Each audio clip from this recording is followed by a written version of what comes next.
Cooper Kupp has been placed on the injured reserve list due to ankle surgery. Now, who stands to benefit from the Cooper Kupp injury? Let me tell you, but first I want to tell you to subscribe to the YouTube channel. Okay, that's where you turn on your notifications, hit that red subscribe button, and you'll get videos like this popping up as news breaks, and you'll get fantasy insight in my drives, in my car, but also in the studio. So I want to offer that to you. Make sure you're getting all the notifications so you can beat your league mates and also have some of the best fantasy advice in the industry. But who gets to benefit from Cooper Kupp and his injury? Well, the answer is nobody. Okay, it is somebody, but it's really nobody. There's no raised ceilings. No player on this Rams team is as good as Cooper Kupp. It competes for targets like Cooper Kupp does, or is as integral a piece of an offense as Cooper Kupp is relative to any of the other wide receivers in the NFL. So that's the first thing. Second thing is the player who stands to benefit the most is Tyler Higbee. And it's because Higbee runs middle of field routes, and he's a safety valve for Matthew Stafford and, in this case, John Wolford, who played the majority of quarterback snaps. Bryce Hopkins also got a couple snaps in at quarterback, but was used mostly as a rusher.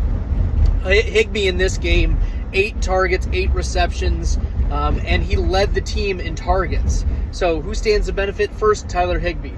Second and third, right, it's not going to be really Allen Robinson or Ben Skowronek.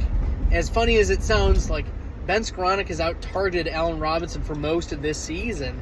And yes, Robinson has more touchdowns and is flirting with about the same amount of fantasy points, but there's not been as much of a separation as you would have hoped. It's clearly ambiguous between Skowronek and Allen Robinson. There's not a clear winner in that wide receiver 2 role behind Cooper Kupp. And then, Van Jefferson got a couple targets. He did get the touchdown in this past week's game. But really, the target share has never been high for Van Jefferson. He's been more of a downfield boom-bust play anyways. So I don't think he gets a significant bump. If anything, Kyren Williams will continue to just get involved in the running back spot.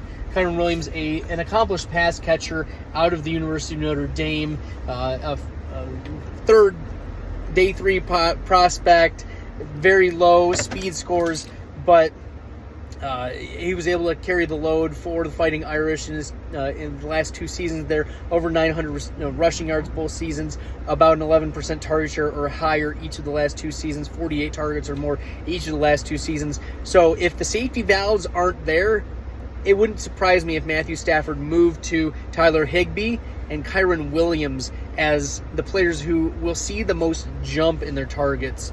I don't see Allen Robinson getting more than between 6 and 8 targets. Van Jefferson getting maybe 5 or 6 targets in the game. Skowronek's going to get his 5 to 7 targets, and Higbee he's going to get his 7 to 9 targets. I think is how we're projecting it. So who's going to stand the benefit the most? Kyren Williams and Tyler Higbee moving forward. That's your Cooper Kupp insight, and unfortunately, he's probably going to be out through the fantasy playoffs.